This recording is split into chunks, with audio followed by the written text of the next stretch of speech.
dessous dans le laboratoire, il y avait Allison sur le PC, qui regardait pertinemment s'il y avait encore une vague de paranormal qui allait arriver. Elle regardait s'il y avait une vague de paranormal qui allait arriver, mais juste à côté d'elle, il y avait Scott, assis sur le bord du toit, juste au bord de la falaise. Juste au bord de la falaise, il était assis avec Allison. Il était assis avec Allison, qui en même temps de son PC, à l'extérieur, au bord du toit, près de Scott, qui vérifiait les palmes de l'hélicoptère, qui vérifiait le moteur de l'hélicoptère, ainsi que Allison sur son GSM et sur son PC à l'extérieur, assis les jambes dans le vide, tout au bord de la falaise, les jambes dans le vide, regardant le regard vers la lune, assis au bord de la falaise, sur le toit de la résidence. Elle regardait son PC, et de temps en temps elle levait les yeux au ciel, voir si le vortex avait disparu, s'il avait vraiment disparu, si une deuxième vague se préparait, mais rien dans le ciel, juste la pleine lune. Juste la pleine lune qui éclairait le ciel noir. Et à l'extérieur, il y avait aussi Scott, avec l'hélicoptère, qui regardait comment faire. Il regardait comment faire avec l'hélicoptère, vérifiant les palmes, vérifiant le moteur. Il était assis, à côté de l'hélicoptère, sur l'une des rampes de l'hélicoptère qui était posée à terre. L'une des rampes de l'hélicoptère qui était sur la piste d'atterrissage, sur laquelle l'hélicoptère était posé, il y avait l'une des rampes sur lesquelles il était assis. Il regardait Allison, les yeux dans le vide, qui regardait le vide de la montagne qui plongeait vers le bas, cette vue plongeante à travers laquelle on pouvait voir des falaises, des rochers, la forêt et les animaux qui étaient redevenus calmes, la faune et la flore qu'on pouvait de nouveau entendre, les rapaces qui tournèrent de nouveau en rond, lentement, plus si vite que lorsqu'il y avait la vague de paranormal. Les animaux qui ne se prenaient plus la tête les uns contre les autres, qui ne se confrontaient plus les uns contre les autres. Les yeux dans le vide, elle regardait vers le bas, elle regardait ses jambes dans le vide, se balancer. Elle regardait en même temps dans le bas, dans le vide, elle regardait dans cette vue plongeante. Elle regardait ce qu'il y avait, les animaux calmes, la forêt, le vent qui passait entre les arbres et les feuilles. Et juste en dessous d'eux,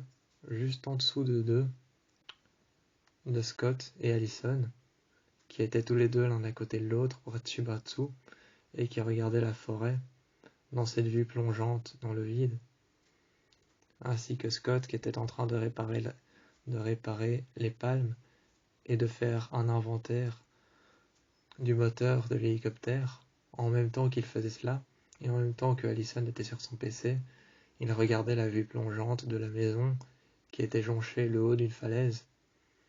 Cette résidence plongeait dans le haut d'une falaise. Cette vue plongeante, cette résidence qui était mise sur un rocher, tout en haut, au point culminant de la forêt. Au point culminant de la forêt noire, cette résidence qui était mise tout en haut, par-delà la vue plongeante, on pouvait voir que juste en dessous de Scott et Allison, il y avait Liam et Théo.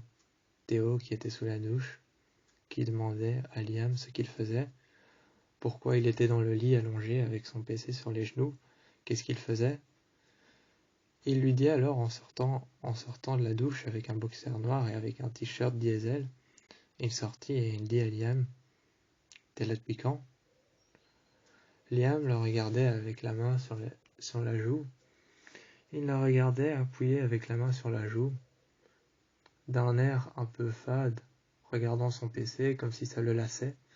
D'un air un peu fade, il regardait son PC et il lui dit alors en touchant sa souris et en touchant le clavier, en écrivant quelque chose, ils se tournèrent alors vers Théo et dit « Je suis là depuis pas longtemps ».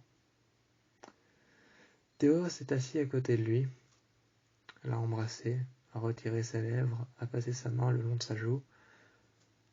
D'un geste infime, lui a passé la main sur l'arcade sourcilière, bougeant ses cheveux. Passant sa main dans ses cheveux, il l'a embrassé et lui a dit « Qu'est-ce que tu fais ?» Il s'est assis sur ses genoux, a regardé son écran et lui a dit « La rédaction, rien d'intéressant, tu sais. » Ils sont alors tous les deux allés se coucher après avoir pris une douche l'un après l'autre. Ils se sont embrassés, se sont regardés l'un l'autre dans les yeux. Et la nuit est tombée, les pièces étaient devenues noires et obscures, et la résidence était plongée dans le noir par-delà La résidence était plongée dans le noir par-delà Théo et Liam qui dormaient ensemble, Derek et Styles qui dormaient ensemble, par-delà la vue plongeante qu'ils avaient par-delà la fenêtre.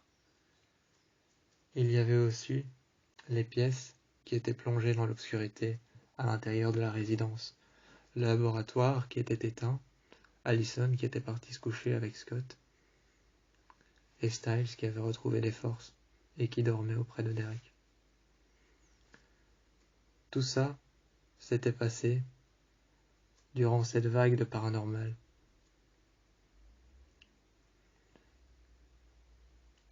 On se demandait vraiment qu'est-ce qui avait pu causer la création d'un être paranormal, surnaturel, stellaire, fait de 5 vortex, appelé le Pentagone des 7, qui survolait l'entièreté de la Terre, mais qui n'avait pas d'impact sous terre.